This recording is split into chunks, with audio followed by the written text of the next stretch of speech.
We are at the end of day one of the Magical Kenya Ladies Open here at Vipingo Ridge. Behind me is the magnificent clubhouse, and we are here on the 18th green, where the winner will make their last putt on Sunday and claim the biggest chunk of the 300,000 euro prize money. Today, Aditi Ashok from India leads the field, 6th under par. She's 4 strokes clear at the top of the leaderboard.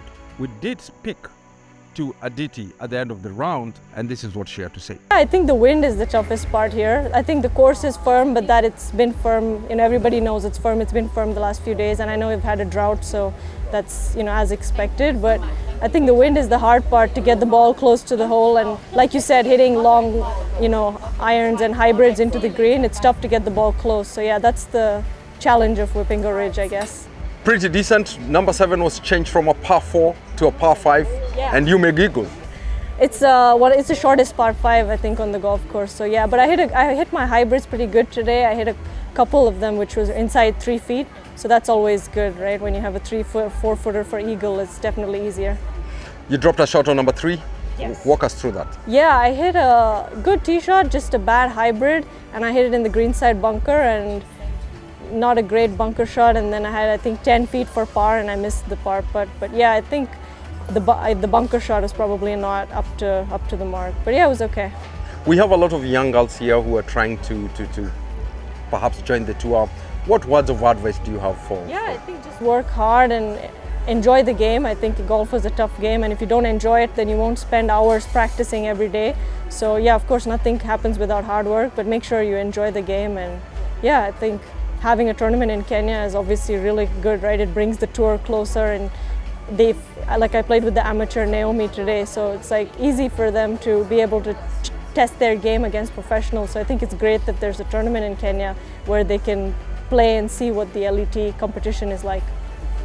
So you lead by 4 shots going into tomorrow. Does that, do you go aggressive? Do you defend the position? No, I think it's still early. There's still 3 more rounds of golf, a lot of golf left to be played, and I think it's a tough golf course. You can never really say that you've got it in the bag. I think especially the finishing holes are really tricky, so I'm just going to try and play each round to the best that I can, just focus on one hole at a time. For anybody who's played golf, it's a game that's getting increasingly technical. The aids for your swing, the machines to measure how much weight you're moving, and so on and so forth. We caught up with Danish player Smila Sundeba on the putting green, where she gave us a demonstration of some pretty unique, pretty sophisticated equipment that she uses to sort of improve her putting, give her feedback when she's training. So tell us about this putting aid. What does it do? So this thing, first it helps me making sure my eyes are over the ball, and then I use it to make sure that I can start the ball on the line. So it's not starting left, it starts left, and the magnets will fall, and if I start right, it will fall. So I use it as a station, as the first one I go to the putting green, to make sure I can start the ball on the line. This one is called a perfect putter. So it's a perfect putter basically. So I read my putt with aim point. Left to right? 4%, so 3%, 4%, and then I know where my arm should be, and I take 4 fingers like that, and then I put a T. So that is your target now? Yes. So that's your 3-4% of break? That's my 4%, exactly. And then I put the perfect putter, aiming at that. So this is where the ball would lay. Imagine the ball would lay here. Aim the laser. So there, perfect. Yeah.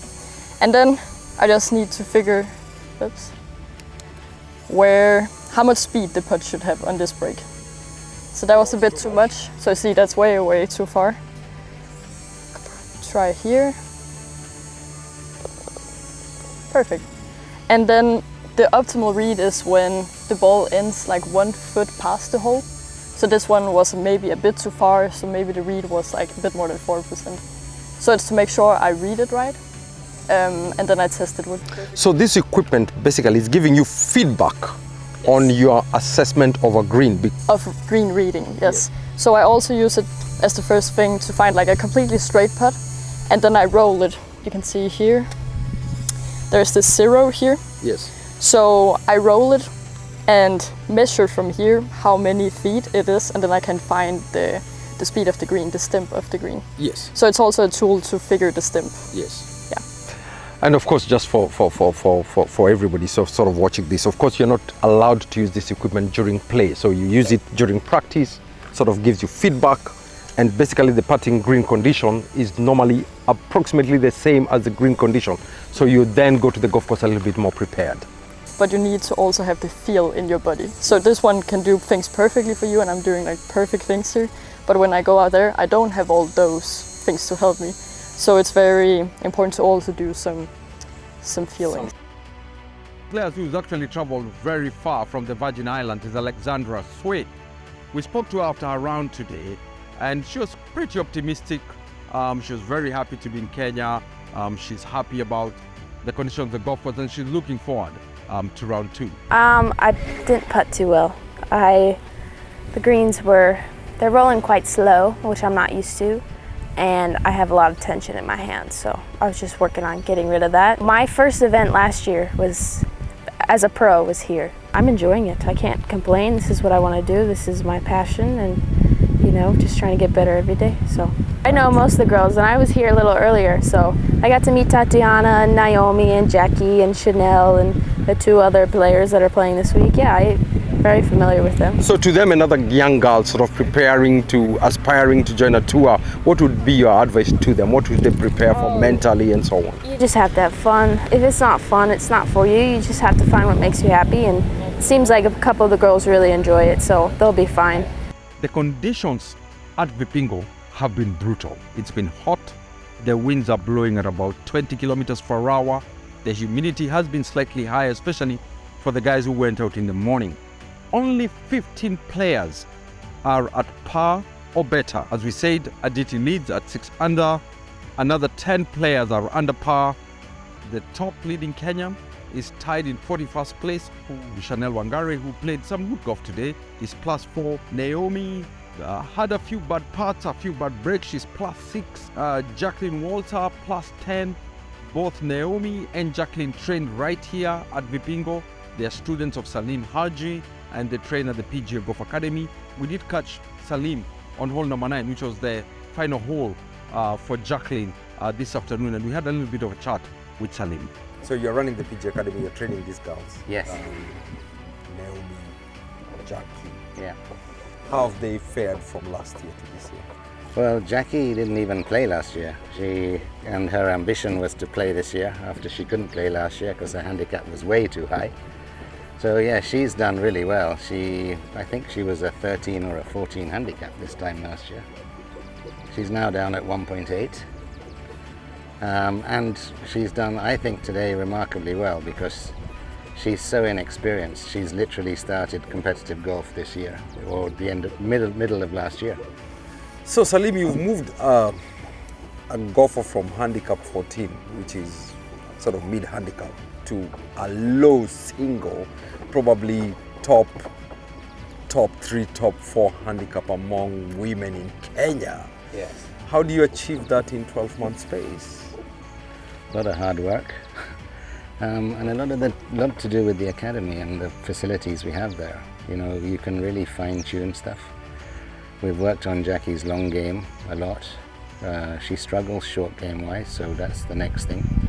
Kind of like Naomi. When Naomi came to us in February last year, she had a swing speed with a driver of 88.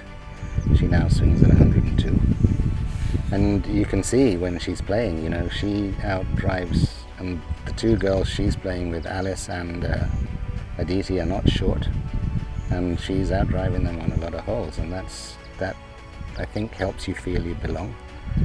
And we've worked really hard on her short game because in Germany that really let her down.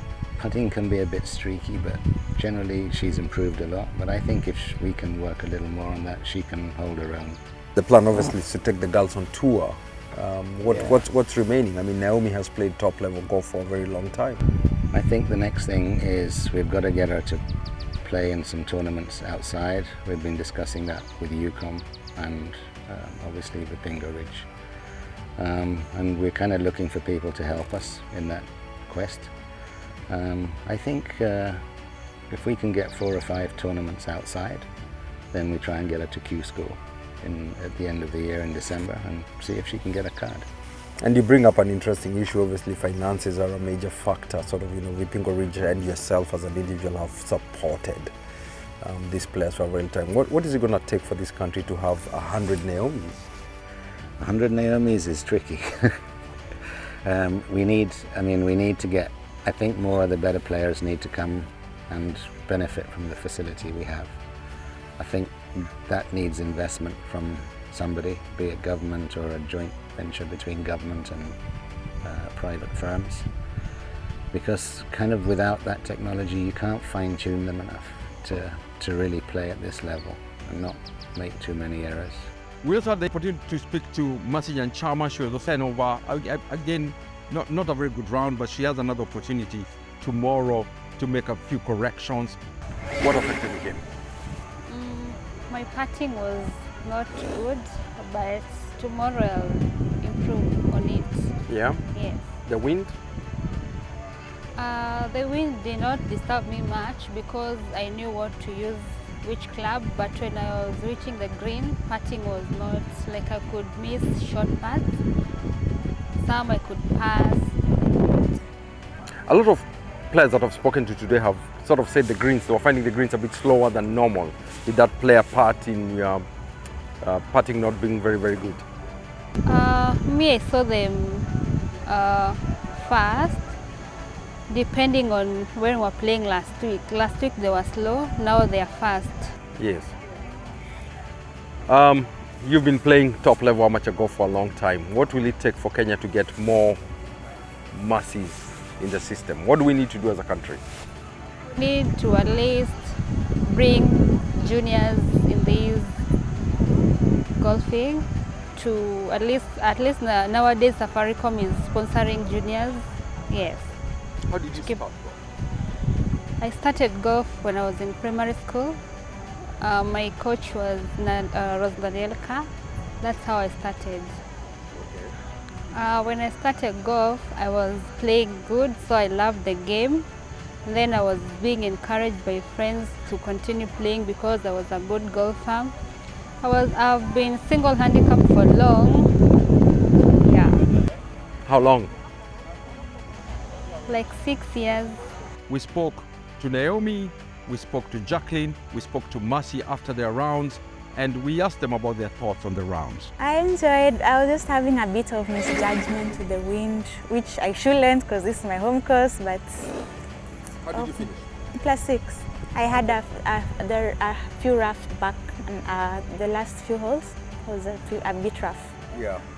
So, but how are you enjoying the tournament so far? It's only day one. It's day one. I'm really enjoying it, especially I played with the best players. I played with Aditi, who's currently leading. I watched amazing golf today, and also me out there, I had that mentality. I'm going out there to enjoy, which I did very much. So when you play with, someone like Aditi, who's obviously very experienced on the tour, long hitter, but you are also right up there with your drives, does that encourage you? Does it motivate you, or does it shake you up a bit? Today I was really encouraged. I wasn't shaken because I was out there to enjoy. And playing with Aditi and Alice, they have really nice personality, and we were able to talk a lot. So I really had a good time playing with them, and they're very... How much influence is the PGA Golf Academy here at Vipingo and Salim, your teacher? How much influence have they had in your game? Being trained at the PGA Golf Academy here at Vipingo Ridge for a year under Coach Salim, it's really improved my game, both mentally, both physically. I go to the gym 5 days a week, which almost all the other pros do. So it's improved my game very much, and I'm so grateful to them. When do we see Naomi Wafula turning pro? You've been a top amateur for a very long time now. Yes, I have, and my goal is to turn pro by the end of this year. Okay, excellent. So are you looking forward to playing other elite events out there?